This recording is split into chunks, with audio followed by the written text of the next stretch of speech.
Splurt. How to play. The object of the game is to collect the most cards when the deck gets down to one card. Remove 20 to 40 cards based on how long you want to play. The more cards, the longer. Return the rest to the box. They will not be used. Shuffle the deck, making sure all the cards are facing the same way.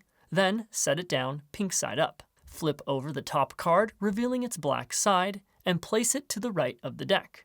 All players now simultaneously race to be the first to call out a correct answer that matches the criteria on the top of the two cards. That player then collects the black card in front of them and flips over the next card to begin the next round.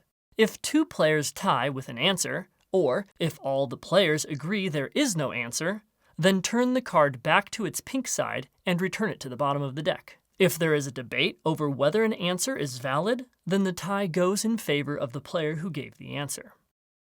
When there is only one card left in the deck, the game ends, and the player with the most black cards is the winner. In the event of a tie, shuffle a handful of the unused cards, and the tied players play a tiebreaker round.